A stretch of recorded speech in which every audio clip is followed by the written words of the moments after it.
औज़ुबिल्लाहिमिनश्शैतानिर्रजीम बिस्मिल्लाहिर्रहमानिर्रहीम। Dear viewers, उम्मीद करता हूँ आप खैरियत से होंगे। ईटा के पास पेपर आपके साथ शेयर करने लगा हूँ। Junior clerk higher education department government of Khyber Pakhtunkhwa के अंदर ये टेस्ट हुआ था, तो ये उसका पास पेपर है, इसको आज सॉल्व करेंगे। आप तमाम दोस्तों से गुजारिश है कि इस लेक्चर को लाजमी लास्ट तक देखें और इसके अंदर जो मिस्टेक हो वो आप कमेंट सेक्शन के अंदर लाजमी हाईलाइट करें और इस लेक्चर को लाजमी दोस्तों के साथ शेयर करें ताकि उनको फ़ायदा हो। और जो लोग ईटा की टेस्ट की प्रिपरेशन कर रहे हैं तो वो इस चैनल को लाजमी सब्सक्राइब कर लें। मुख्तलिफ़ टेस्ट के सलूशन यहाँ पे अपलोड होते हैं, तो वो आप यहाँ से देख सकते हैं। पहला क्वेश्चन है हमारे पास, he always treated people with kindness and compassion. Find opposite meaning of the underline word. Option A के अंदर देखें इंडिफरेंस है, बी के अंदर कंप्रेशन है और सी के अंदर लॉयल्टी है और डी के अंदर एनमाइटी है। तो कंपेशन जो है, कंपेशन असल में कंपेशन कहते हैं,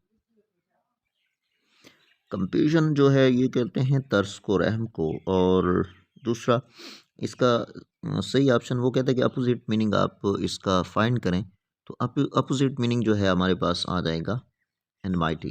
ठीक है। उसके बाद क्वेश्चन नंबर 2 को देखें, identify the nearest possible meaning to the word swell. ये जो हमारे पास वर्ड स्वेल है, इसका नियरेस्ट पॉसिबल मीनिंग हमने फाइंड करना है।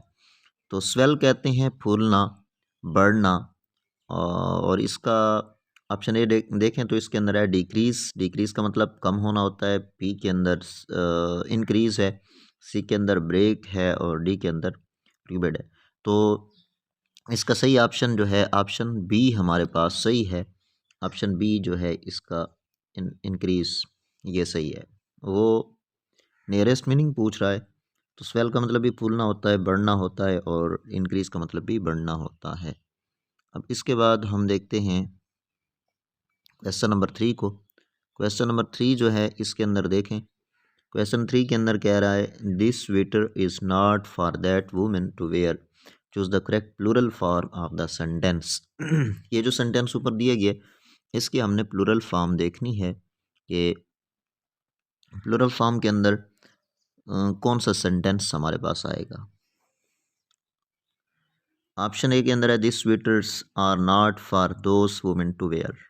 यहाँ पे बाकी तो ठीक है, सारा सही है, लेकिन ये जो पहला हमारे पास सब्जेक्ट है दिस, यहाँ पे दिस नहीं आना चाहिए था, दीज आना चाहिए था। ऑप्शन बी को देखें, these sweaters are not for those women to wear. यहाँ पे दीज भी ठीक है, स्वेटर्स भी ठीक है, आर नॉट भी ठीक है, लेकिन ये जो हमारे पास वुमेन वर्ड यूज़ हुआ है, वुमेन, यहाँ पे ये सिंगुलर के अंदर है, तो ये भी प्लूरल के अंदर आना चाहिए। तो इसलिए ये ऑप्शन भी सही नहीं है, ये ऑप्शन ए भी सही नहीं था क्योंकि वहाँ पे दिस यूज़ है। दीज होता तो फिर तो करेक्ट था। सी के अंदर देखें, these sweaters are not for those women to wear. तो ऑप्शन सी जो है ये बिल्कुल करेक्ट है। इसके अंदर हर चीज़ प्लूरल फॉर्म के अंदर है, प्लूरल फॉर्म के अंदर दी गई है। These sweaters are not for those women to wear. ठीक है, तो इसका सही ऑप्शन हमारे पास ऑप्शन सी है। उसके बाद क्वेश्चन नंबर 4 को देखें। क्वेश्चन 4 के अंदर कहता है a dash of locusts attack the crops. Shoal group, C के अंदर हेयर हार्ड और डी के अंदर स्वार्म। लुकास्ट कीड़ों को कहते हैं, ठीक है, कीड़े मकोड़े जो हैं उन्होंने फसल के ऊपर हमला कर दिया। तो ये जो है इसका ग्रुप, कीड़े मकोड़ों का ग्रुप जो है, उसके लिए हम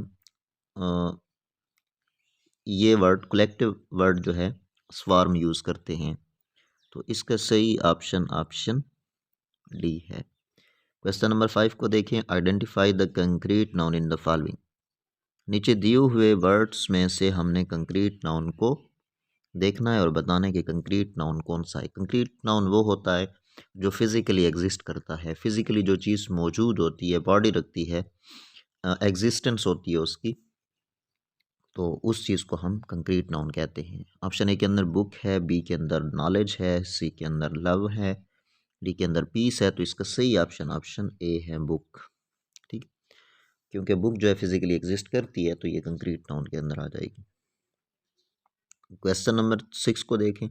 choose the noun in the following that change meaning in the plural form. ऐसा नाउन यहाँ से आपने चुनना है कि जिसको प्लूरल फॉर्म बनाएं तो उसके मीनिंग भी चेंज हो जाएं। T, content, relation, page.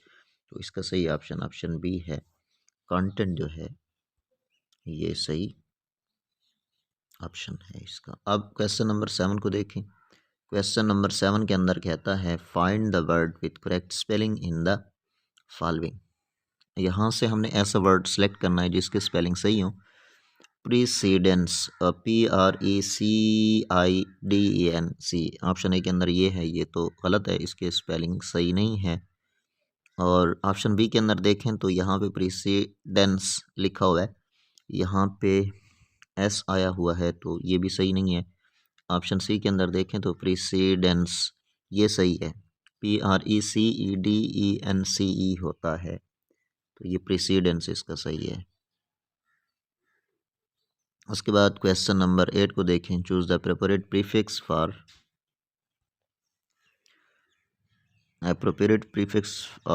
The counter to change its meaning.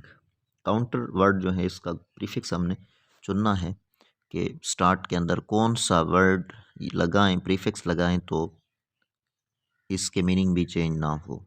Lee counter नहीं होता, डी काउंटर नहीं होता, इनकाउंटर आई वाला इन के साथ नहीं बल्कि ई वाले एन के साथ आए तो ये सही होगा, ये इसका प्रीफिक्स होगा इनकाउंटर। ठीक है, क्वेश्चन नंबर 9 को देखें। Can't you hear that dash is knocking at the door. Choose the correct indefinite pronoun. Indefinite pronoun select करें और यहाँ पे लगाएं। तो पहला हमारे पास है समवन।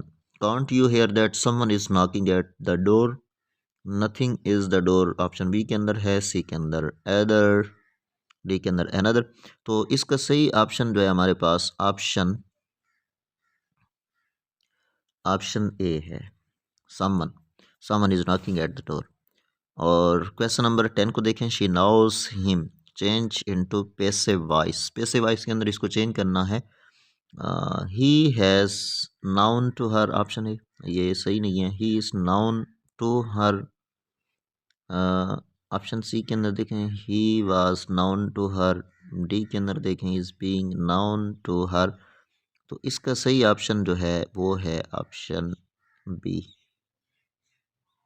ऑप्शन बी इसका सही है, he is known to her. ठीक है, क्योंकि हमारे पास ऊपर जो सेंटेंस है ये प्रेजेंट इनडेफिनिट टेंस का सेंटेंस है। तो प्रेजेंट इनडेफिनिट टेंस का सेंटेंस जब पैसिव के अंदर चेंज करते हैं तो वहाँ पे हम इज़ आर एम यूज़ करते हैं। सब्जेक्ट के साथ इज़ आर एम यूज़ होता है और आगे वर्ब की थर्ड फॉर्म यूज़ करते हैं। क्वेश्चन नंबर 11 देखें। Choose the correct sentence in the following. यहाँ से हमने करेक्ट सेंटेंस को चुनना है। Does she not invites the guest. Option A और बी ये तो दोनों बिल्कुल एक जैसे हैं, इसके अंदर कोई एक वर्ड की भी चेंजिंग नहीं है, तो ये नहीं है। क्योंकि हमारे पास जब हम इनडेफिनेट वाले सेंटेंस को नेगेटिव के अंदर चेंज करते हैं और सब्जेक्ट को देखते हैं, सब्जेक्ट ही, शी, इट या सिंगुलर हो, तो उससे पहले डज तो यूज़ करते हैं, लेकिन वर्ब के साथ फिर एस या येस नहीं लगाते। तो यहाँ पे दोनों के साथ एस यूज़ हुआ है, तो इसलिए ये सही नहीं है। ऑप्शन सी के अंदर देखें, does she not invite the guest, does she not invited the guest. तो इसका सही ऑप्शन ऑप्शन सी है।